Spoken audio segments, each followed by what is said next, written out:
Dia bener-bener nungguin tepat di sebelah. Papa, Bu. Barung.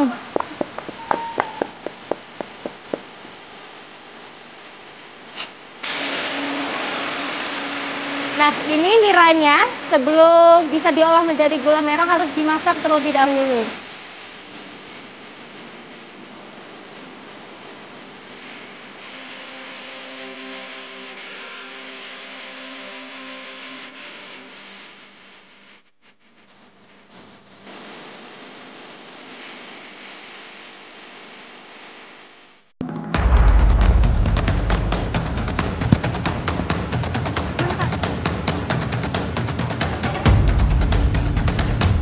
Kita mendapat laporan dari warga desa Denai Lama bahwa ada buaya yang hampir masuk ke pemukiman warga.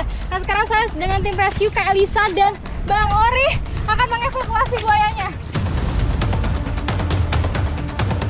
Berbatasan langsung dengan aliran sungai besar, warga pesisir Medan Denai Lama seringkali melaporkan keberadaan buaya di sekitar pemukiman. Hal ini semakin menimbulkan kekhawatiran dan ketidaknyamanan bagi penduduk setempat.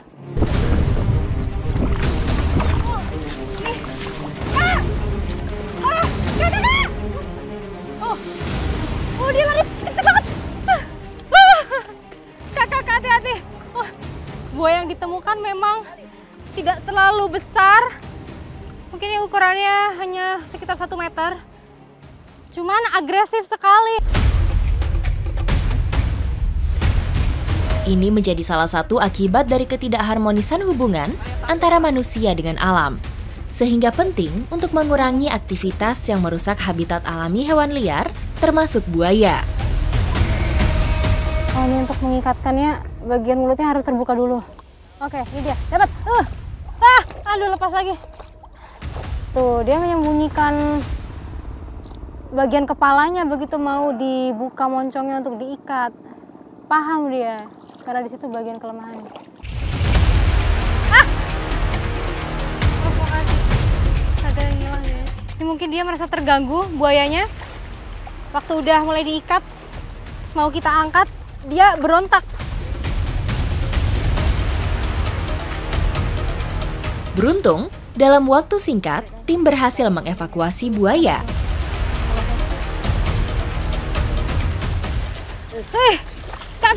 Kak. Aduh. Ini ya, nggak mau pas diangkat. Udah digendong, mau dibawa, dia berontak sampai jatuh lagi. Tenaganya emang kuat ya, Kak, walaupun kecil kayak begini. Selanjutnya, buaya diamankan untuk menjaga keselamatan tim selama perjalanan. Kemunculan buaya di pemukiman warga menjadi fenomena yang mengkhawatirkan. Bukan hanya di Denai Lama, warga lain di beberapa komunitas telah melaporkan hal serupa. Beberapa dari mereka tidak hanya berkeliaran, tapi membuat sarang dan bertelur di sekitar pemukiman dan di tanah kosong. Ih, banyak banget ini, Kak. Wow.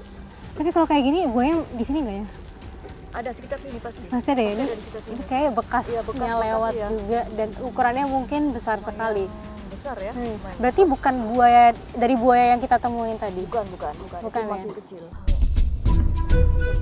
Buaya biasanya tidak meninggalkan sarangnya terlalu jauh, sehingga warga perlu waspada akan kemunculan indukan telur-telur ini, atau bahkan buaya lainnya. Nah, kalau kita biarkan di sini karena lokasinya sangat Dekat dekat ke sekali iya. dengan pemukiman, nanti kalau telurnya menetas itu bisa berbahaya iya. bagi manusianya dan juga buayanya. Jadi lebih baik kita bawa saja juga bawa ke aja. penangkaran. Oke. Telur buaya sangat rentan rusak, sehingga telur harus diangkat dalam posisi yang sama seperti saat ditemukan, untuk mencegah kerusakan pada embrio. Wadah pemindahan menjadi alat khusus yang sudah disiapkan tim untuk memastikan keselamatan telur selama dalam perjalanan. Bang, makasih banyak ya. Makasih banyak, Bang.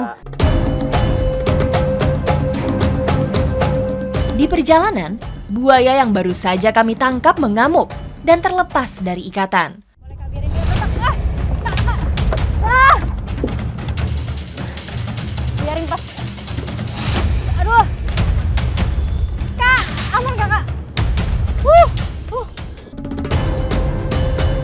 Karena sebelumnya buaya terjebak di dalam lumpur dengan suhu panas, maka kami perlu mendinginkan suhu badannya kembali normal.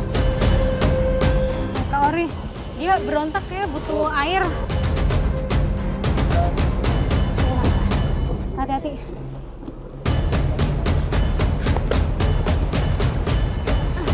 Hati-hati, kita jaga dari dua sisi supaya tidak terkena arus. Langsung, ya tenaganya. At least badannya dia ya udah dingin dan segar. Tuh, tenaganya juga semakin kerasa kalau dia udah berada di dalam air.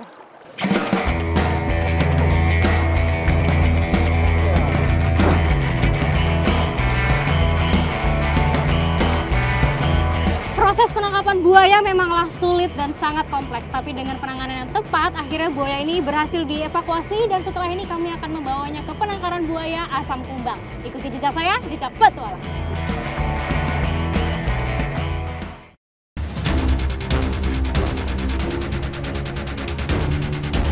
Penangkaran buaya Asam Kumbang berlokasi di Medan, Sumatera Utara. Sejak tahun 1959, penangkaran ini telah menampung ribuan buaya, khususnya jenis buaya muara dan air asin. Kami terima ini ya. Ya, untuk buaya baru seperti ini ada treatment khusus nggak Pak? Biasanya kita asingkan dulu. Pisahkan dulu ya? Bisa. Oke. Dan nanti tengok perkembangannya kemana, nanti kalau udah sehat, baru bisa kita gabung yang lain. Oke, baik. Penangkaran ini memiliki fasilitas yang memadai, didukung tenaga ahli yang mampu merawat dan memastikan kesehatan satwa. Buaya menjadi satwa liar yang dilindungi. Mereka memiliki peran penting dalam ekosistem. Oleh karena itu, upaya untuk melindungi habitat asli buaya harus terus ditingkatkan. Nah, setelah tadi saya ikut mengevakuasi buaya, sekarang saya ada di penangkaran buaya Asam Kumbang. Di sini saya akan mengikuti kegiatannya Pak Jumari, dimulai dari membersihkan kandang buayanya. Penangkaran ini tidak hanya berfungsi sebagai tempat konservasi, tetapi juga menjadi lokasi penelitian bagi para ilmuwan dari dalam dan luar negeri. Selain itu, penangkaran ini menjadi destinasi wisata edukatif, membantu masyarakat umum untuk lebih mengenal buaya dan mengurangi stigma negatif terhadap hewan buas ini.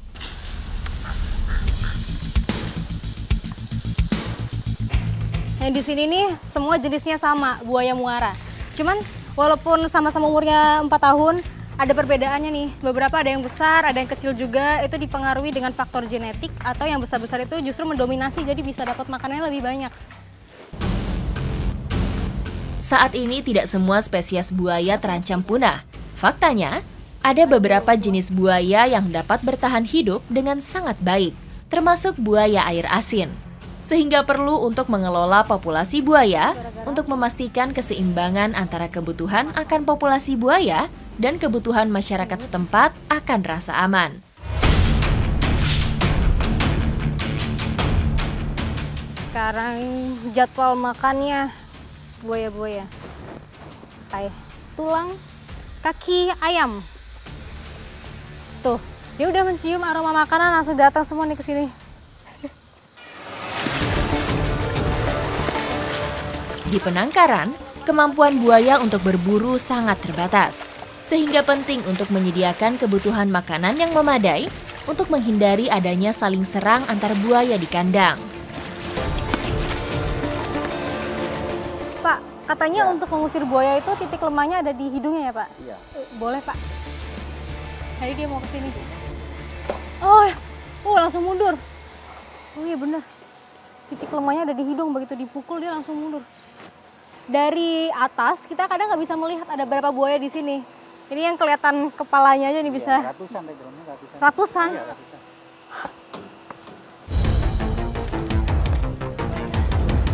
Pekerjaan sebagai pawang buaya bukanlah pekerjaan mudah. Salah satu bentuk antisipasi yang bisa dilakukan adalah dengan mengetahui titik-titik kelemahannya. Tidak hanya berfokus pada buaya besar, melainkan sejak buaya masih kecil dan bahkan bagi telur-telurnya. buaya kecil. Ini umurnya 1 tahun, Pak, 1,5 tahun. Dia bersuara. Sebenarnya perawatan buaya kecil ini tuh lebih rumit daripada yang sudah besar karena harus dicek dulu bagian kulitnya, biasanya rawan terkena penyakit kulit. Terus mereka tuh nggak boleh stres. Kalau stres kagetan gitu bisa pingsan, dan kalau pingsannya di dalam air bisa meninggal ya, Pak. Iya, nggak bisa nafas, mati. Telur buaya sangat sensitif terhadap suhu dan panas. Maka peran manusia sangat penting dalam menjaga keberlangsungan kembang biak buaya-buaya di penangkaran. Jadi memang pekerjaan Pak Jumari ini beresiko sekali untuk mengecek telur-telur, tapi memang itu penting sekali untuk melihat perkembangannya. Salah satunya yang bakal terjadi ya ini, hilang, dimakan oleh buaya yang lain karena kurang tertimbun untuk menutup telurnya itu. Namun, induk buaya terkadang bisa begitu agresif, sehingga butuh perhitungan waktu yang tepat untuk merawat telur-telur buaya. Salah satu perilaku induk buaya yang sedang menjaga telurnya. Dia benar-benar nungguin tepat di sebelah. Pak. Nggak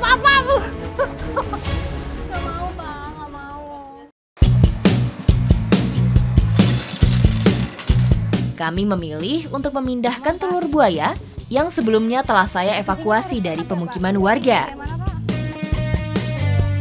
Menurut informasi dari Pak Jumari, lokasi ideal untuk mengubur dan menyimpan telur buaya ini harus di gundukan tanah yang tinggi supaya tidak terkena banjir. Terus banyak rumput-rumput seperti ini, biar suhunya itu tetap hangat.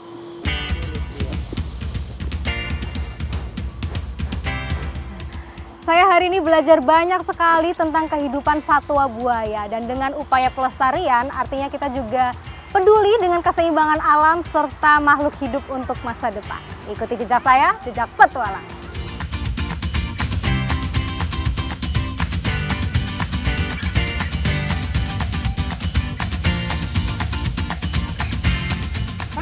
Parung!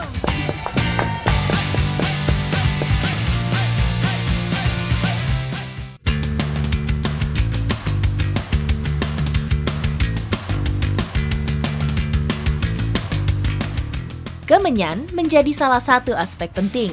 Tanaman yang dikenal dengan nama hamijon ini bukan hanya berperan dalam perekonomian, namun sebagai budaya dan hukum adat di sejumlah desa, termasuk desa Simar Dangiang. Nah, sekarang saya sama ibu-ibu sedang mempersiapkan hidangan untuk tradisi parung-parung. Akan ada 2 olahan nih. Saya tugasnya adalah membuat itak, dan ibu-ibu di samping saya akan menggulai. Tradisi parung-parung menjadi tradisi yang melekat dengan peradaban Kemenyan bagi masyarakat Tapanuli Utara. Setiap tahunnya, di salah satu hari di antara bulan April hingga Juli, ibu-ibu akan sibuk mempersiapkan hidangan bagi para suami yang sedang mencari kemenyan. Nah, ini untuk membuat itak mudah banget.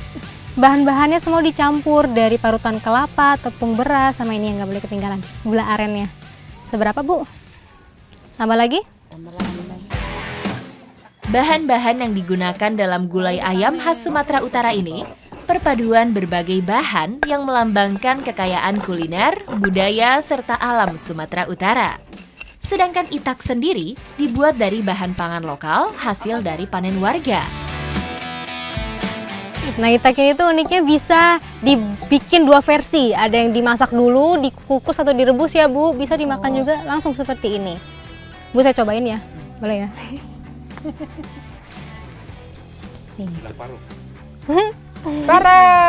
Parung gitu, baru makan. Meleleh. Meleleh. Kenapa meleleh, Ibu? Biar meleleh Getahnya. Enak, Bu. Enak banget. Kayak nggak makan kue mentah. Tak hanya hasil akhir, cara mengolah itak pun syarat akan budaya dan filosofi. Sehingga bentuk itak haruslah menyerupai getah kemenyan yang telah mengering. Di dapur warga yang sederhana inilah, tahapan terakhir tradisi menggulai dilakukan. Proses menggulai haruslah dibuat dengan penuh kasih. Sedapnya. Nah, ini manggulai ayamnya sudah jadi. Sebentar lagi bisa kita siapkan, kita bawa ke kebun ya, Ibu? Iya. Inilah prosesi utama, tradisi parung-parung. Para ibu akan berada di pinggir hutan atau kebun kemenyan sembari memberikan kode kepada suami. Parung!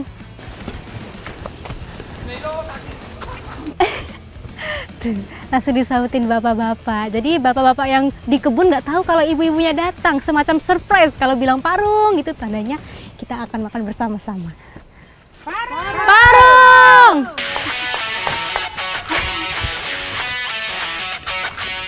Rasa letih para suami seolah terbayarkan ketika kaum ibu-ibu datang dan memberikan kejutan makan siang. Silahkan Pak, itaknya. Ikatan masyarakat Simardangiang dengan alamnya tergambar dengan nilai-nilai dalam kearifan lokal yang masih dianut dengan kuat. Parung. Karena itak ini filosofinya adalah bagaikan getah kemenyan, jadi sebagian ditempel juga di pohonnya dengan harapan semoga nanti getahnya melimpah ya Pak ya. Sajian yang dibawa kepada para suami ini juga sebagai bujuk rayu kepada leluhur untuk panen kemenyan yang berlimpah. Nah, jadi parung-parung ini diadakan setiap 1 tahun sekali dan sudah pasti di antara bulan 4 sampai bulan 7. Cuma tergantung dari para istri nih mau memberikan kejutannya kapan. Beruntung loh saya hari ini bisa ngikutin. Seru banget Ibu. Makasih udah diajakin Bu ya.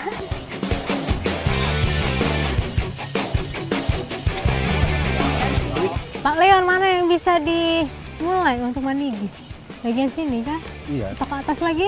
Ya ke atas, sampai ke atas ini dari Oh gitu? bawah. Oke. Nah ini sekarang saya mau belajar manigi sama Pak Leon. Manigi itu adalah step paling awal sebelum memanen. Jadi harus dikopek-kopek dulu bagian kulit batang pohon luarnya. Tapi harus ditunggu dulu sampai siap panennya itu sekitar 4-6 bulan ya Pak? Iya. Manigi adalah tugas yang harus dilakukan oleh seorang parhaminjon atau sebutan bagi petani kemenyan.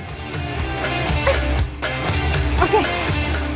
Pohon kemenyan yang bisa dikerjakan untuk diambil getahnya itu biasanya dari umur 7 sampai 10 tahun. Nah, karena pohon ini tuh usianya masih 7 tahun, jadi cukup di area sini saja dari bawah sampai tidak terlalu tinggi. Kegiatan manigi juga pertanda sebagai permulaan rangkaian perawatan dan waktu tunggu hingga panen kemenyan.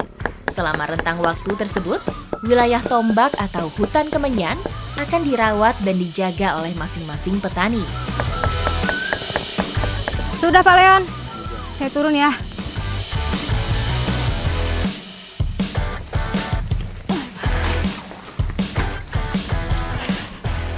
Oke, dengan cara merosot ternyata lebih mudah.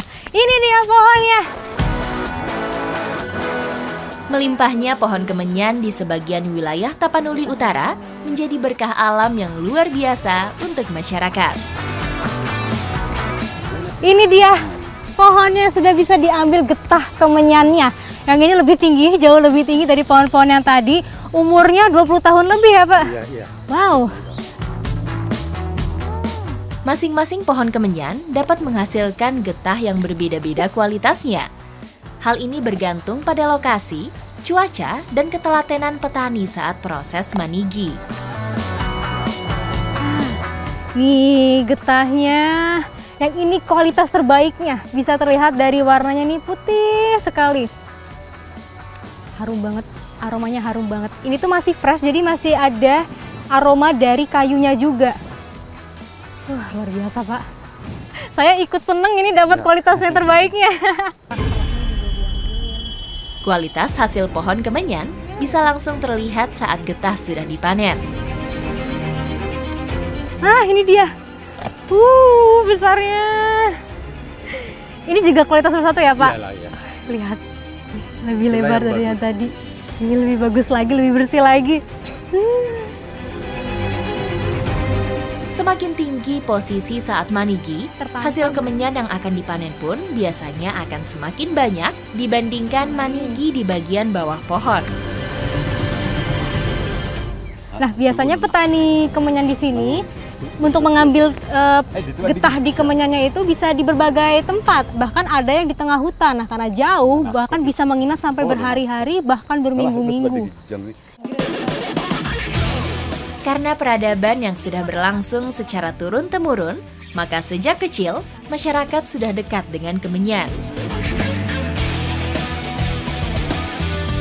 Kemenyan memiliki peran yang signifikan dalam membentuk kehidupan sosial ekonomi masyarakat adat. Hampir semua aspek kehidupan mereka dipengaruhi oleh kemenyan. Terlihat dari rumah-rumah petani kemenyan yang menggunakan papan kayu sebagai bahan plafon untuk menjemur dan menyimpan kemenyan. Selain itu, setelah kemenyan kering, kemenyan akan dijual di pasar khusus kemenyan yang digelar seminggu sekali di tengah desa.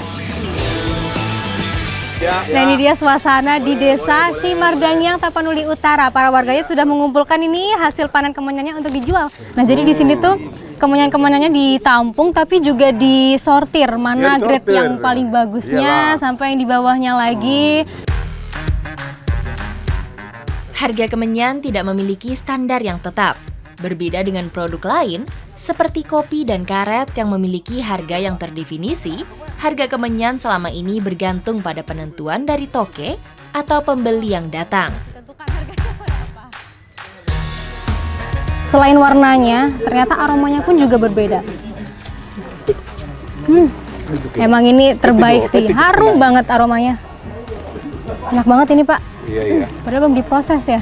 Dan selanjutnya, diapakan nih Pak? Tawar-menawar? Iya, tawar tentukan menawar. harga? Iyalah. Baru ditimbang? Iya. Oke, boleh. Gimana? Dujair udah majak kita udah ya. Oh, dia.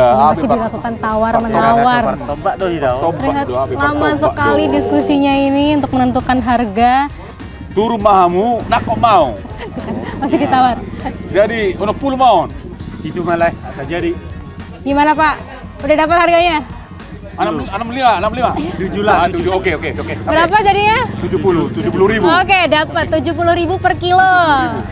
Gimana Pak Leon, sudah cocok dengan harganya ya? Sudah. Sip, mantap. Timbang lah. Ya. Ditimbang ya sekarang. Untuk mengelola kemenyan, terdapat suatu lembaga tradisional yang disebut Parpatihan. Institusi adat ini memiliki tanggung jawab untuk mengatur administrasi hutan, mencatat produksi kemenyan, menyelesaikan perselisihan batas wilayah, merencanakan perluasan wilayah kemenyan, serta menangani kasus pencurian. Nah, setelah ditimbang kemudian dilakukan pembayaran di sini. Ini namanya parpatikan. Jadi selain ada tradisi dan budaya yang dijaga, ada juga hukum adat yang berlangsung dan ini harus diikuti tahap-tahapannya dengan benar. Nah, nantinya dari bagian penjualannya 2%-nya itu akan disimpan di parpatikan untuk menentukan hasil kemenyannya itu semua sama, tidak ada kecurangan.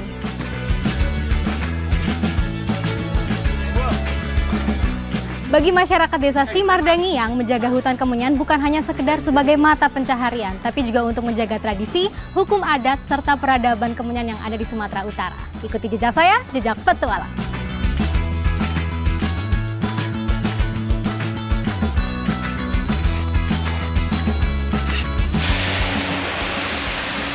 Nah, ini niranya sebelum bisa diolah menjadi gula merah harus dimasak terlebih dahulu.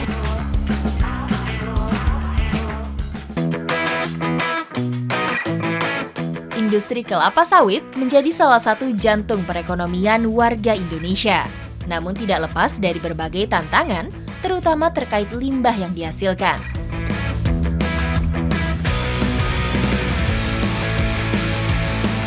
Nah, Bang Agung, ini pohonnya ya? Yang udah siap.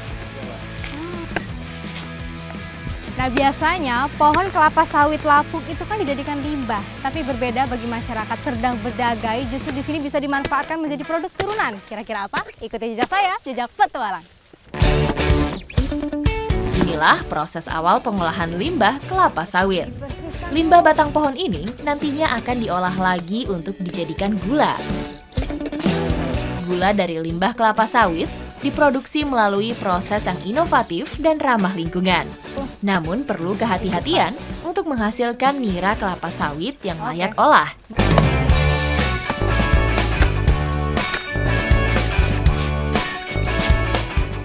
Nah, jadi ini nggak bisa langsung keluar niranya, harus ditunggu dulu semalaman sampai nanti dia akan menuju ke sini nih.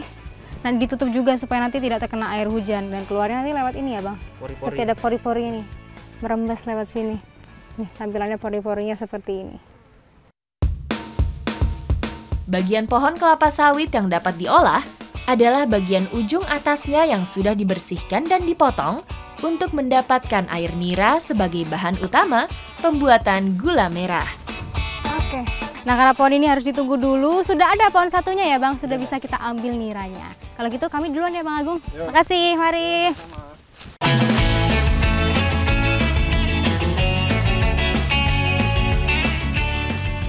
Oh, ini dia. Lumayan ya, hampir setengah ember. Ini sudah ditunggu 1 malam Bang? Nih hasilnya, niranya sudah terlihat ada setengah ember. Ini kalau 1 malam, sudah pasti segini dapatnya atau kadang bisa lebih juga? Kalau masih baru-baru mungkin bisa lebih. Bisa lebih ya? Oh gitu, tapi ini masih keluar terus nih? Iya masih. Nih, kayak gini. Tinggal kita panen. Satu batang sawit yang berumur di atas 15 tahun bisa menghasilkan nira 3 hingga 15 liter per 24 jam. Namun tergantung pada umur tanaman, kondisi batang dan lokasi tempat tumbuhnya.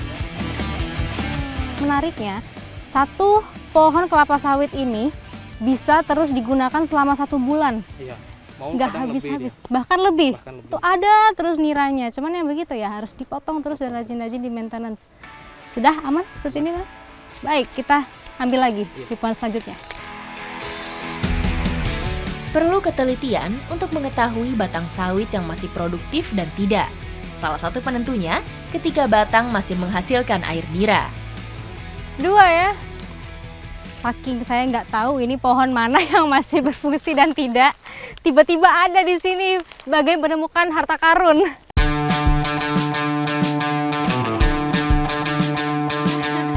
Biasanya dalam sehari, para petani nira kelapa sawit akan mengantarkan hasil panennya sebanyak 2 kali, yaitu pada pagi dan sore hari. Nah, selanjutnya akan kita bawa untuk diproses selanjutnya. Nira ini akan dijadikan gula merah.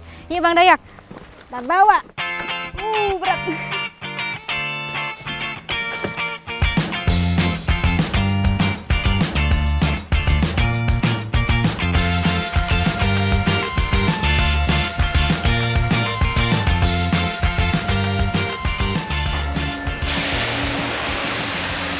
Nah, ini niranya sebelum bisa diolah menjadi gula merah harus dimasak terlebih dahulu.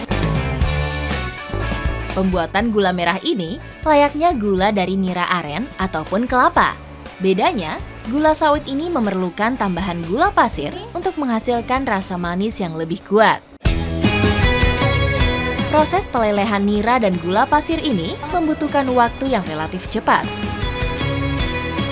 Nah, ini berbeda ya dengan pembuatan gula aren yang membutuhkan sedikit gula pasir. Justru kalau gula merah membutuhkan keseimbangan yang pas antara nira sawit dan gula pasirnya. Jadi mereka akan balance dan jadi kualitasnya lebih baik lagi.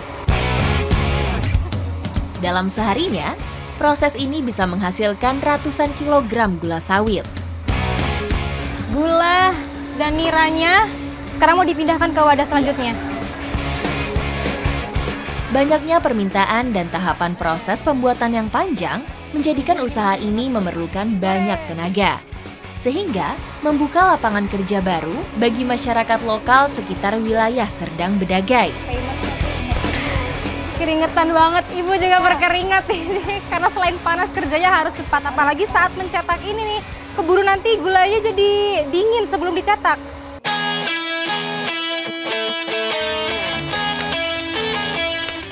Nih yang sudah ditunggu kira-kira 5 menit, bisa kita angkat langsung cetakannya. Setelah ini bisa kita bawa ke tempat pendinginan yang di sebelah sana.